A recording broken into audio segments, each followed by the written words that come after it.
Hello everyone, welcome back royal career online classes. मैं हूं अशफाक और आज जो आपके लिए क्लास लेकर आया हूं वो फिजिक्स के ऑब्जेक्टिव क्वेश्चन का होगा। इसमें हम लोग एक्सरसाइज नंबर 4 को देख रहे हैं। कल भी यानी कि पिछले क्लास में एक्सरसाइज नंबर 4 के ही क्वेश्चन को देखे थे, जो कि क्वेश्चन नंबर 1 से क्वेश्चन नंबर 30 तक हुआ था। यानी कि 30 क्वेश्चन को हम लोग पिछले क्लास में सीखे थे। आज हम यहाँ पे 31 से आगे के क्वेश्चन को देखेंगे, तो जल्दी से सब लोग जुड़ जाएं। आप लोग जल्दी से सेशन को शेयर कर दें अपने दोस्तों के साथ, ताकि आपके साथ साथ क्लास में आपके दोस्त भी आ जाएं और मिलजुल के पढ़ाई करें और खूब मजा लें। तो चलिए हम लोग समय को बर्बाद न करते हुए आगे बढ़ते हैं, क्वेश्चन नंबर 31 की ओर पहुंचते हैं। तो यदि जो चैनल पे नए हो चैनल को सब्सक्राइब जरूर कर देंगे, और जो क्लास को लाइक नहीं किए होंगे लाइक जरूर कर देंगे सब लोग।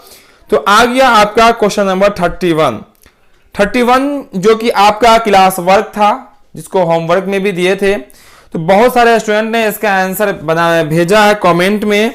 उनका नाम मैं आज जरूर बताऊंगा सबको, है ना, कि उनका नाम क्या था जो सही आंसर भेजने वाले थे।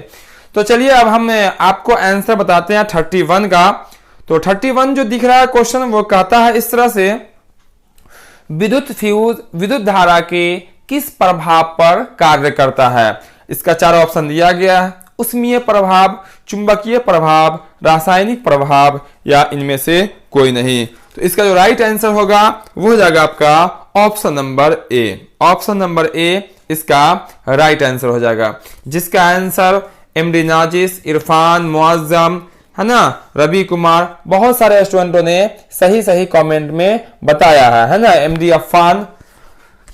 चलिए अब हम आगे बढ़ते हैं और देखते हैं क्वेश्चन नंबर 32 में है, निम्न में से कौन सा कथन सत्य है। कौन सा कथन इसमें से बताना है कि वो आपका क्या है, सत्य यानी कि सही है। पहला ऑप्शन देखते हैं। पहला ऑप्शन कहता है, विद्युत लघु पथन के समय परिपथ में विद्युत धारा का मान बहुत अधिक बढ़ जाता है। यह बिल्कुल आपका सही कथन है। आप देखे भी होंगे जब कभी शॉर्ट लगता है, लघु पथन को अंग्रेजी में कहते हैं शॉर्ट सर्किट। जब कहीं पे शॉर्ट सर्किट होता है उस समय क्या होता है, चिंगारियां जोरों से निकलती है और जो भी उपकरण लगे होते हैं वो क्या होते हैं, जल जाते हैं। इसका अर्थ ये हुआ कि परिपथ में विद्युत धारा का जो वोल्टेज होता है वो अचानक से क्या होता है, बढ़ जाता है। ठीक है। दूसरा ऑप्शन बोला गया, 1 किलोवाट जो होता है 3.6 गुना 10 के पावर 6 जूल के बराबर होता है। ये भी कथन बिल्कुल सही है। चलिए 2 कथन सही है, तो ऑप्शन नंबर डी दिख रहा है इनमें सभी, वही आपका आंसर होगा। फिर भी तीसरा ऑप्शन पहले देख लेते हैं। तीसरा ऑप्शन में कहता है आपका, विद्युत आवेश के प्रवाह को विद्युत धारा कहते हैं। यह भी आपका क्या है, बिल्कुल सही है ना। यहाँ पे राइट आंसर जो हो जाएगा वो क्या होगा, आपका ऑप्शन नंबर डी हो जाएगा 32 का। क्लियर है सबको? बिल्कुल सबका क्वेश्चन का आंसर जो है क्लियर होना चाहिए, स्पष्ट होना चाहिए, कोई भी डाउट मन में नहीं होना चाहिए। तो आप लोग समझ कर यहाँ पे आंसर देंगे, और जो आंसर नहीं मालूम हो सबको देखेंगे, सबका पीडीएफ हम आपको उपलब्ध करा भी देंगे। ठीक है। चलिए अब हम लोग अगला क्वेश्चन देखते हैं। क्वेश्चन नंबर रहेगा आपका 33। क्वेश्चन नंबर 33 है, कहता 33 में, जब किसी तार में विद्युत धारा प्रवाहित होती है तब गतिशील कण होते हैं। यानी कि जब इलेक्ट्रिक प्रवाहित होती है तो उसमें जो गतिशील कण जो होता है वो क्या होता है। सबों ने पढ़ा है, बहुत इजी क्वेश्चन है, और ऐसे ही क्वेश्चन एग्जाम में इलेक्ट्रिसिटी से क्वेश्चन पूछे भी जाते हैं। तो इसका राइट आंसर क्या होगा, आपका इलेक्ट्रॉन। क्या होगा आपका, इलेक्ट्रॉन। आप ऐसे ही पढ़े होंगे, इलेक्ट्रॉन की दर को क्या कहते हैं, विद्युत आवेश कहते हैं। ठीक है। इलेक्ट्रॉन आवेश की उत्पत्ति का मुख्य कारण क्या होता है, इलेक्ट्रॉन का स्थानांतरण। इलेक्ट्रॉन एक स्थान से दूसरे स्थान पर पहुंचती है, यानी कि गतिशील कण कौन होते हैं, इलेक्ट्रॉन होते हैं। चलिए आगे देखते हैं हम लोग क्वेश्चन नंबर 34। कितना क्वेश्चन नंबर क्या होगा आपका, 34 होगा। 34 में कहता है, 20 ओम, 5 ओम और 4 ओम के प्रतिरोध समांतर क्रम में जोड़े जाते हैं तो समतुल्य प्रतिरोध क्या होगा। आपको पता होगा समांतर क्रम संयोजन का फॉर्मूला, पिछले क्लास में भी समांतर क्रम संयोजन हम आपको बता चुके हैं। जो नहीं देखे होंगे पिछला क्लास जरूर देखिएगा, वहां आपको क्वेश्चन नंबर 1 से क्वेश्चन नंबर 30 तक आपको मिल जाएगा, है ना, 13 तक आपको मिल जाएगा, जो कि 30 क्वेश्चन है, उसमें बहुत ही इंपॉर्टेंट क्वेश्चन है, कोई भी क्वेश्चन मिस नहीं होना चाहिए। तो चलिए समांतर क्रम का हम आपको फॉर्मूला लिख के मान लिख के बताते हैं। जो भी मान दिया जाएगा कहा जाएगा समांतर क्रम में जोड़ना, सबको 1 के बटा में प्लस कर दीजिए, तो ये हो जाएगा आपका कितना 1 बटा हो जाएगा आपका कितना 20, है ना, प्लस ये कितना होगा आपका 1/5 और फिर ये हो जाएगा आपका कितना, तो ये हो जाएगा आपका 1/4। ठीक है, आप अगर एलसीएम लीजिएगा तो एलसीएम निकल के आएगा इसका 20, कितना निकल के आएगा आपका 20 एलसीएम निकल के आएगा। अब यहां से भाग कीजिएगा तो आपका हो जाएगा ये 1 प्लस ये आपका हो जाएगा 5 चौक 20, तो 4 इकाई 4, 4 पंचे 20, तो हो जाएगा आपका 5। क्लियर इतना, इसको जोड़िएगा तो ऊपर में हो जाएगा 10, नीचे में हो जाएगा आपका 20, तो ये आपका हो जाएगा 1 बटा कितना 10। ठीक है, 1/2 कितना हो जाएगा आपका 1/2 हो जाएगा। क्लियर समझ में आ गया 1/2 कैसे आया, ऊपर में 10 नीचे में 2, तो निकल के कितना आया 1/2। ध्यान दीजिएगा ये जो निकल के आया है 1/r का वैल्यू निकल के आया, किसका 1 बटा में r का वैल्यू निकल के आया है 1/2। जब इसको आप क्रॉस गुना कीजिएगा तो r का वैल्यू कितना हो जाएगा, तो r इक्वल में हो जाएगा आपका 2, इसीलिए जो इसका राइट आंसर होगा वो क्या होगा आपका ऑप्शन नंबर ए। क्या होगा इसका आंसर, ऑप्शन नंबर ए इसका राइट आंसर हो जाएगा, यानी कि 2 ओम इसका बिल्कुल सही आंसर। क्लियर है ना। अगर इसी क्वेश्चन को कहता श्रेणी क्रम में जोड़ा जाए तो क्या होगा, तो श्रेणी क्रम में जोड़िएगा तो आएगा 29। क्या आएगा इसको 29, देखिए ऑप्शन में दिख रहा है, इसीलिए आपको फॉर्मूला बहुत ही अच्छे से और सावधानी से लगाना है। ठीक है, चलिए आगे बढ़ते हैं और देखते हैं क्वेश्चन नंबर 35 में कहता है श्रेणी क्रम समूहन में समान मान के 4 प्रतिरोधों का समतुल्य प्रतिरोध कितना है, 16 ओम है, तो प्रत्येक प्रतिरोध क्या होगा। ध्यान दीजिएगा यहाँ पे 4 प्रतिरोध है, वो भी किस क्रम में है, वो आपका श्रेणी क्रम में है, और चारों को वो भी चारों का होना चाहिए समान होना चाहिए, बिल्कुल एक जैसा होना चाहिए, और चारों को जोड़ने पे कितना आएगा, वो आएगा आपका 16। कितना आएगा वो 16, तो 16 को आप 4 जगह डिवाइड कर दीजिए, बिल्कुल बराबर बराबर डिवाइड हो जाएगा, तो आपका निकल कितना आएगा आपका 4। कितना होगा आपका 4 ओम निकल के आएगा। बहुत ही इजी क्वेश्चन है, आप देख लीजिए 4 ओम का 4 प्रतिरोध रखिए और उसको श्रेणी क्रम में जोड़िए। श्रेणी क्रम का जोड़ का होता बहुत इजी होता, नॉर्मल जो जोड़ हम लोग करते हैं बस जोड़ दीजिएगा आपका आंसर आ जाएगा। यहां बांटना जोड़ना नहीं है, तो आपका आ जाएगा 4 ओम। क्लियर है तो ना, चलिए क्लियर है तो हम लोग बढ़ते हैं आगे और देखते हैं क्वेश्चन नंबर 36।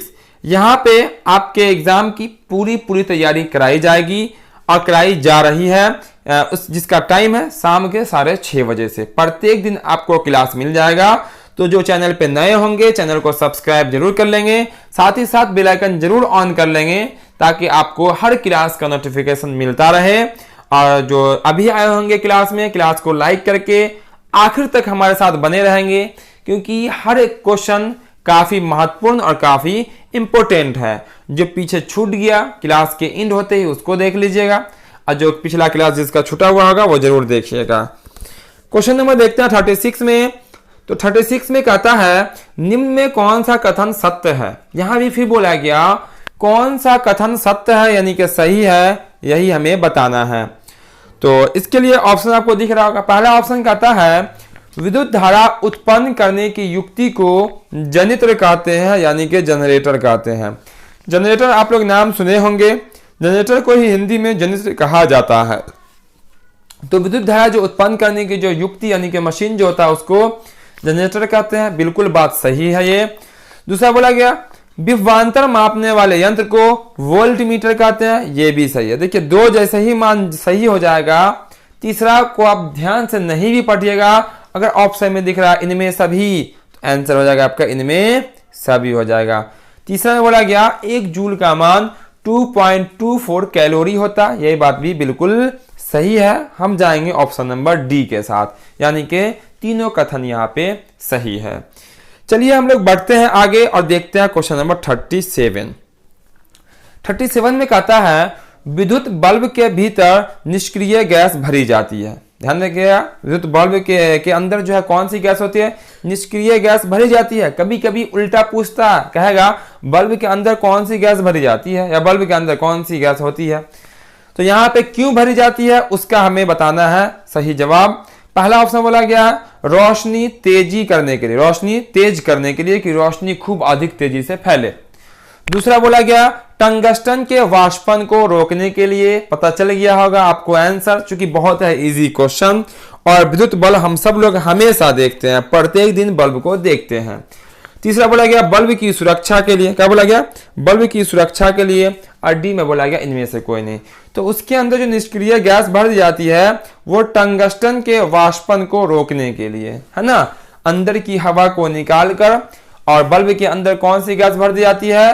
तो वो भर दी जाती है निष्क्रिय गैस, जिसमें आर्गन होता है, नाइट्रोजन होता है, ठीक है, और भी बहुत सारे गैस होते हैं। इतना क्लियर है?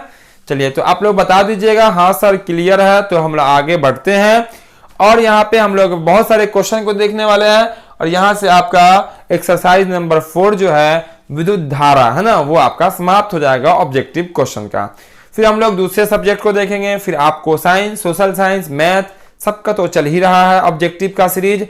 फिर हम लोग उर्दू, हिंदी का भी, हम लोग इंग्लिश का भी देखेंगे क्लास, है ना। चलिए तो हम लोग आगे बढ़ते हैं और देखते हैं क्वेश्चन नंबर 38 में आपका कहता है विद्युत धारा के तापीय प्रभाव का उपयोग किसमें नहीं होता? तापीय प्रभाव का उपयोग किसमें नहीं होता है ये बताना है हमें। यानी कि किससे ताप यानी कि हीट नहीं निकलता है। पहला ऑप्शन है विद्युत हीटर, बिल्कुल ये हीट देने का काम यानी कि गर्माहट देने का काम करती है। उसका बोला गया विद्युत इस्त्री, ये भी हीट देने का यानी कि ताप देने का, टेम्परेचर देने का काम करती है। बल्ब ये भी गर्माहट देती है, जबकि विद्युत पंखा जो दिख रहा है ये गर्माहट यानी कि हीट नहीं देती है। और हमसे पूछा गया था कि इनमें से कौन हीट नहीं देती है, उसी को बताना। तो इसका जो राइट आंसर होगा वो क्या होगा? विद्युत पंखा। क्लियर है इतना? किसी को कोई दिक्कत तो नहीं होना चाहिए, है ना, क्योंकि पूरा क्लियर करके आपको हम ऑब्जेक्टिव भी बता रहे हैं। तो अब देखते हैं क्वेश्चन नंबर 39 में बोला गया 5 ओम, 10 ओम और 30 ओम के प्रतिरोधों को पार्श्वबद्ध किया गया है, तो इसके समतुल्य प्रतिरोध का मान क्या होगा? ध्यान रखिएगा, पार्श्वबद्ध का अर्थ होता है समांतर क्रम। कौन सा क्रम?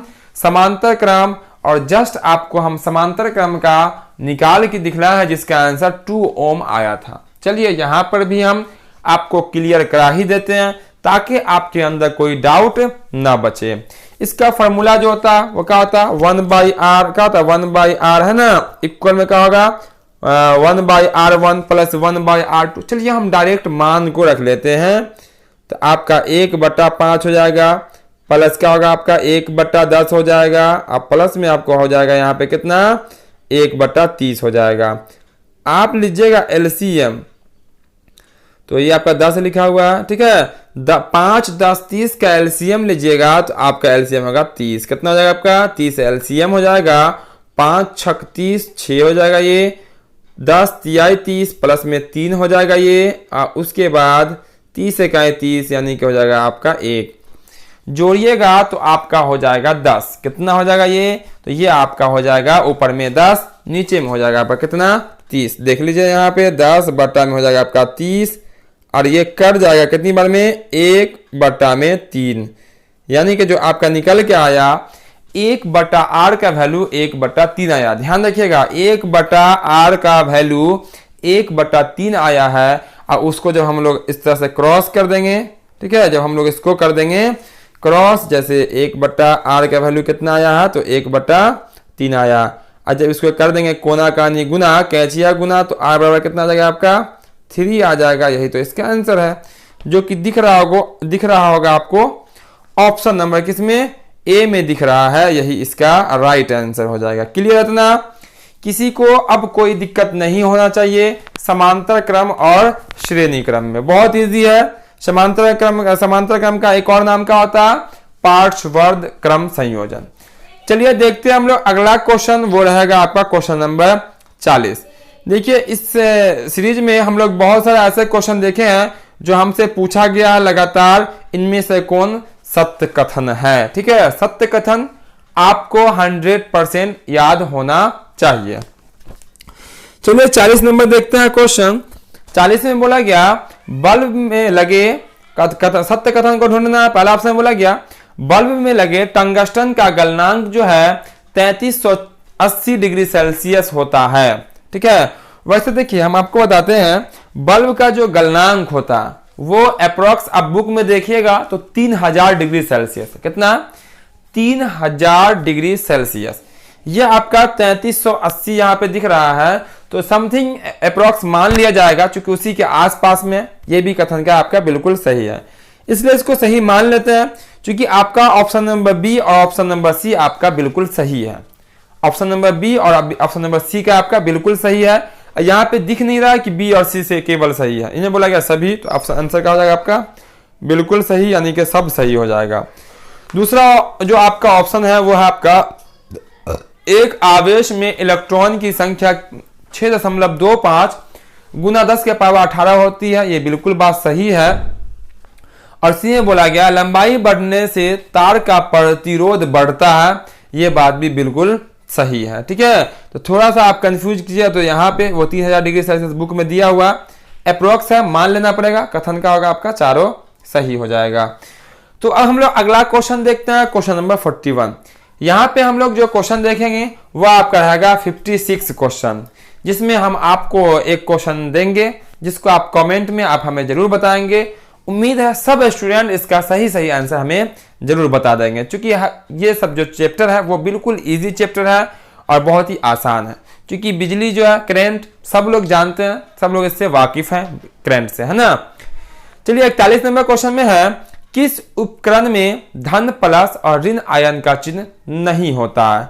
कौन सा उपकरण में ये जो आपका धनात्मक और ऋणात्मक नहीं होता है, ये बताना। ए मीटर बिल्कुल होता, वोल्ट मीटर बिल्कुल होता, सेल बिल्कुल होता। तो बच गया आपका क्या? कुंडली। ये आपका कुंडली में धन आवेश और ऋण आवेश नहीं होता है, यानी पॉजिटिव और नेगेटिव नहीं होता है।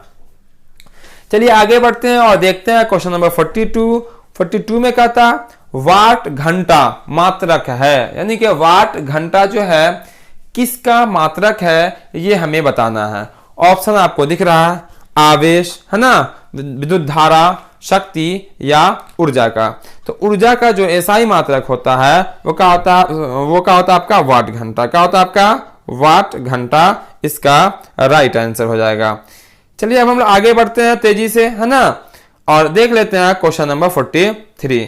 तो जो अभी आए होंगे क्लास में, क्लास को लाइक जरूर करेंगे, और दोस्तों के साथ जो दोस्त आपका अब तक क्लास में नहीं आए होंगे सबको शेयर जरूर कर देंगे, और जो नए होंगे चैनल को सब्सक्राइब करके बेल आइकन जरूर दबा लेंगे, ताकि आपको हर क्लास का नोटिफिकेशन समय पे मिल सके और आप अपने एग्जाम की पूरी तैयारी समय से पहले कर पाएंगे। चलिए 43 देखते हैं हम लोग। 43 में कहता है बल्ब की आयु में वृद्धि के लिए इनमें मुख्यतः कौन सी गैस भरे जाते हैं। देखिए बल्ब की आयु यानी कि बल्ब आपका लंबे समय तक चले, इसके लिए बल्ब के अंदर कौन सी गैस को भरते हैं ये हमसे पूछा गया। आपको ऑप्शन दिया हुआ ऑक्सीजन, दूसरा में है नाइट्रोजन और आर्गन गैस, तीसरा आपका हीलियम अथवा नियॉन गैस, और चौथा आपका ऑक्सीजन और क्लोरीन गैस। इसका जो राइट आंसर होगा वो होगा आपका नाइट्रोजन और आर्गन गैस, और इसी को कहते हैं हम लोग निष्क्रिय गैस। क्या बोलते हैं? निष्क्रिय गैस बोलते हैं। चलिए अब हम लोग देखते हैं क्वेश्चन नंबर 44। किसको देखेंगे? क्वेश्चन नंबर 44 को। 44 में कहता है आपका रासायनिक ऊर्जा का कुछ भाग खर्च होता है। रासायनिक ऊर्जा का कुछ भाग खर्च होता है। ऑप्शन दिया आपका यांत्रिक ऊर्जा में, ठीक है, या आपका नाभिकीय ऊर्जा में, या गतिज ऊर्जा में, या आपका धारा में। तो यहाँ पे जो है आपका आंसर क्या होगा? आपका रासायनिक ऊर्जा का कुछ भाग यांत्रिक ऊर्जा में खर्च होता है। किसमें होता है? यांत्रिक ऊर्जा में खर्च होता है। तो हम लोग आगे की ओर बढ़ते हैं और देखते हैं क्वेश्चन नंबर 45। सब क्वेश्चन काफी वीवीआई क्वेश्चन है, इसीलिए क्लास में लगातार बने रहेंगे और ध्यान पूर्वक क्वेश्चन का आंसर हमें लगातार सब स्टूडेंट बताते रहेंगे। इससे क्या होगा कि आपको कितना याद है इसका पता चलेगा, है ना। तो क्वेश्चन का आंसर सब लोग जिनको मालूम हो जरूर बताते रहेंगे। तो क्वेश्चन नंबर देखेंगे 45। तो 45 में कहता है क्वेश्चन आपका इस तरह से, अर्धचालक का ताप बढ़ने से उसका प्रतिरोध बढ़ता है। अर्धचालक का ताप बढ़ने से उसका प्रतिरोध बढ़ता है। तो पहला ऑप्शन दिया गया है ताप बढ़ने पर अर्धचालक का प्रतिरोध घट जाता है इस कारण से, या विद्युत शक्ति का मात्रक वोल्ट एम्पियर में भी व्यक्त किया जाता है। ठीक है। और तीसरा दिया गया ताप बढ़ने पर चालक का प्रतिरोध बढ़ता है। सभी कथन सही है। देखिए यहाँ पे थोड़ा सा मिसिंग है, अर्धचालक का ताप बढ़ने से इसका प्रतिरोध बढ़ता है, ये यहाँ पे ये नहीं होना चाहिए। यहाँ पे आपका रहेगा इनमें से कौन सा कथन सही है, इनमें से कौन सा कथन सही बताना है। ठीक है, सही है, थोड़ा सा मिसिंग हो गया क्वेश्चन में, सही। ठीक है, सही वाले को ढूंढना है 45 में। तो यहाँ पे जो दिख रहा है वो चारों ऑप्शन का आपका बिल्कुल सही है। ताप बढ़ने पर चालक का प्रतिरोध बढ़ता है, ये बात बिल्कुल सही है। चारों ऑप्शन आपका सही है, क्वेश्चन में ही मिसिंग कर रहा है ना। चलिए आगे बढ़ते हैं और आगे देखते हैं क्वेश्चन नंबर 46। 46 में कहता है प्रतिरोध किसी पदार्थ का ऐसा गुण धर्म है, प्रतिरोध किसी पदार्थ का ऐसा गुण धर्म है जो आगे बताना है कि आगे क्या होगा। तो जो चालक में इलेक्ट्रॉन के प्रवाह में अवरोध उत्पन्न करता है। आप पढ़े होंगे प्रतिरोध कहते किसको है, जो विद्युत जो सप्लाई होती है उसका जो विरोध करता है, जो उसका अवरोध करता है, उसी को तो क्या कहते हैं, प्रतिरोध कहते हैं। तो उसमें क्या होता है, इलेक्ट्रॉन होता है। ठीक है, तो यही आपका आंसर हो जाएगा। चालक में इलेक्ट्रॉन के प्रवाह में अवरोध उत्पन्न करता कौन, प्रतिरोध।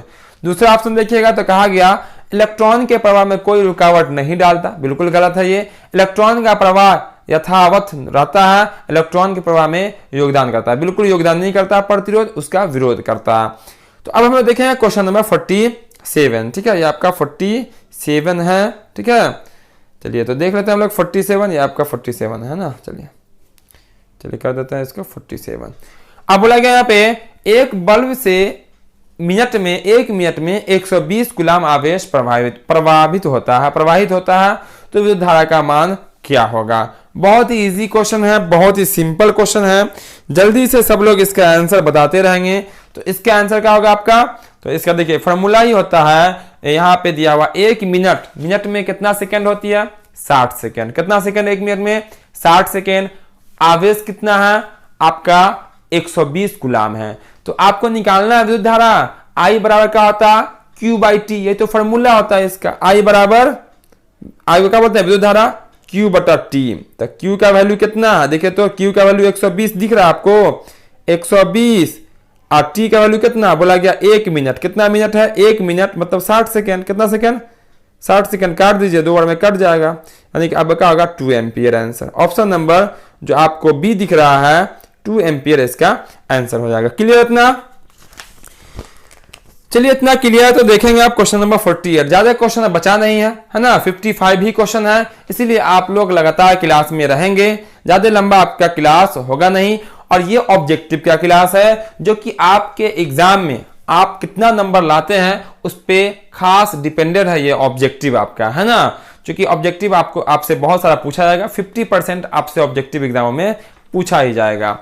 तो क्वेश्चन नंबर क्या आपका 48 में कहता है यदि 5 समान प्रतिरोधों को समांतर क्रम में जोड़ने पर, कौन से क्रम में, समांतर क्रम यानी कि वही बटा वाला क्रम, तुल्य प्रतिरोध 10 ओम आता है। कितना ओम आ रहा है, 10 ओम आता है।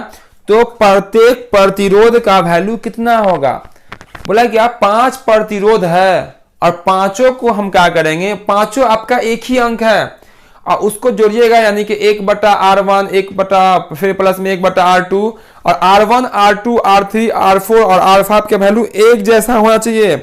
वो आपको बताना कि वो कौन सा अंक है। जब उसको फाइनली कीजिएगा तो उसका आंसर 10 ओम आना चाहिए।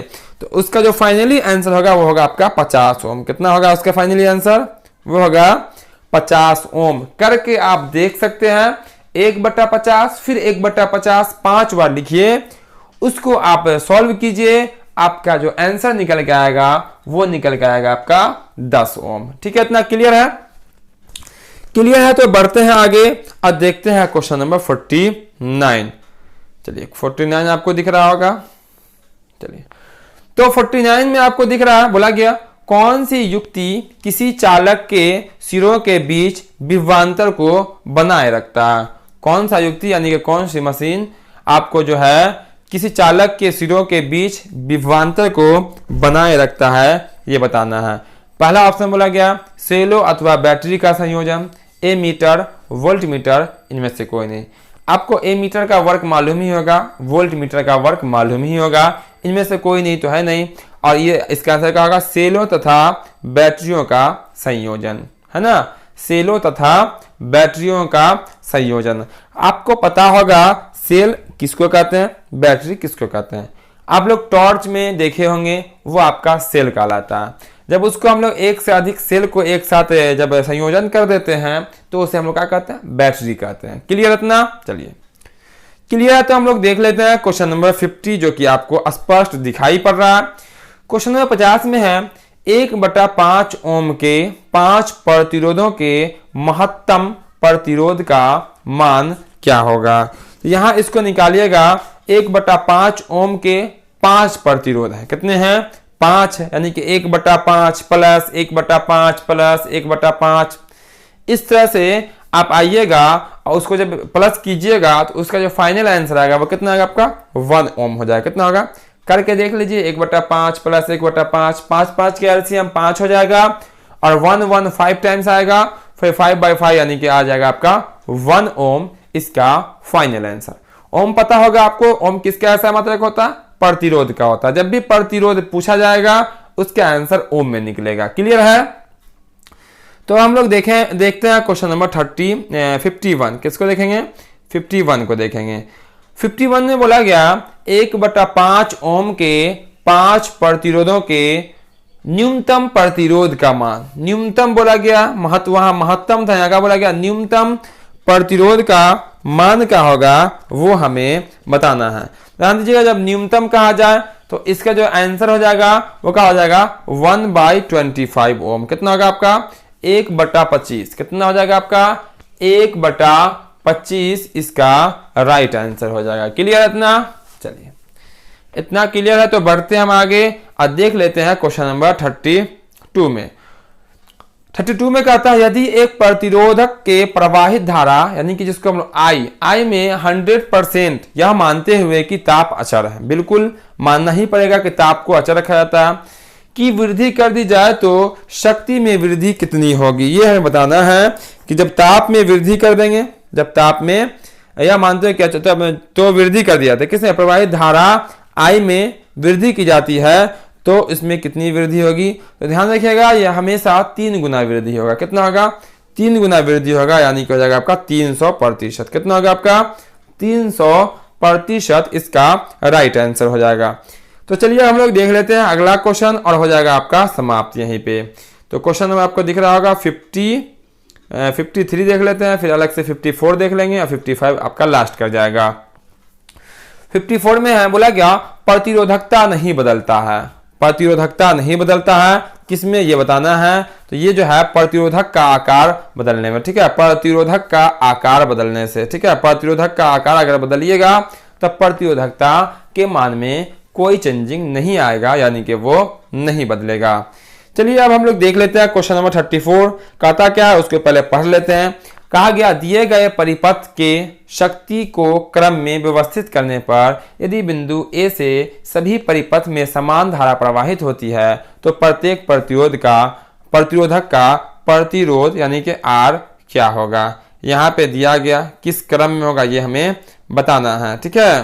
तो ध्यान रखिएगा प्रतिरोधक का जो वैल्यू होगा यहाँ पे वो जो आपका हो जाएगा वो यहाँ पे ऑप्शन नंबर बी सबसे बड़ा जो होगा वो होगा आपका कौन, सबसे बड़ा कौन होगा 2, सबसे बड़ा हो जाएगा आपका 2, उसके बाद 3, उसके बाद 4 और 1 जो है वो सबसे लॉस में हो जाएगा, है ना। इस तरह से एक क्रम आपका बन जाएगा। चलिए हम लोग आगे बढ़ते हैं, देख लेते हैं क्वेश्चन नंबर 55 और साथ साथ 56 भी आपको नजर आ रहा होगा। तो एक क्वेश्चन यानी कि 56 जो है वो आप बनाएंगे।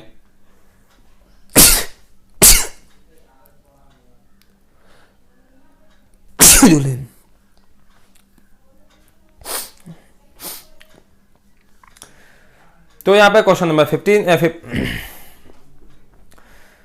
तो आपका 55 क्वेश्चन इस तरह से है। यहाँ पे 4 बोला गया 4 ओम के प्रतिरोधक में प्रति सेकेंड 100 जूल ऊष्मा उत्पन्न होता है। तो प्रतिरोधक का विभवांतर क्या होगा वो हमें बताना है। बिल्कुल इजी क्वेश्चन है। तो इसका जो है विभवांतर जो हो जाएगा वो हो जाएगा आपका 20 ओम। कितना होगा आपका 20 वोल्ट। कितना होगा 20 वोल्ट इसका आंसर हो जाएगा। चलिए लास्ट क्वेश्चन भी देख लेते हैं। आप इसका आंसर हमें जरूर बताएंगे। सबको आता ही है। निम्न में से कौन सा कथन सत्य है। निम्न में से कौन सा कथन जो है वो सत्य है वो बताना है। पहला क्वेश्चन है विद्युत धारा का एसआई मात्रक एम्पियर होता है। आप समझ ही रहे हैं क्या होगा। विभवांतर का एसआई मात्रक वोल्ट होता है। आप जान ही रहे हैं क्या होता है। विद्युत शक्ति का एसआई मात्रक वाट होता है। ये भी आप जान ही रहे हैं। और चौथा आपको पता है क्या है। इनमें सभी कथन सत्य है। तो फटाफट जल्दी से सब लोग हमें कमेंट बॉक्स में इसका आंसर जरूर बताएंगे और साथ ही साथ ये भी बताएंगे कि आज का क्लास आपको कैसा लगा, है ना। और जो क्लास को लाइक नहीं किए सब लोग क्लास को लाइक जरूर कर दीजिएगा, दोस्तों के साथ शेयर भी कीजिएगा। और जो चैनल पे पहली बार आए होंगे वो चैनल को सब्सक्राइब करके बेल आइकन जरूर दबा लेंगे ताकि यहाँ पे आपको हर क्लास का नोटिफिकेशन समय से मिल सके। यहाँ पे आपको प्रत्येक दिन शाम 6:30 बजे से क्लास होती है। बीच में कभी कभी क्लास और भी हो जाती है। तो आपका जो भी सब्जेक्ट है सब सब्जेक्ट का ऑब्जेक्टिव सब्जेक्टिव की तैयारी पूरी कराई जाएगी। आपका जो भी मैथ हो, साइंस हो, social science, Urdu, Hindi, English सब सब्जेक्ट की तैयारी आपको यहाँ से कर सकते हैं। तो फिर मिलते हैं हम बहुत जल्द अगले क्लास में। जय हिंद, जय भारत।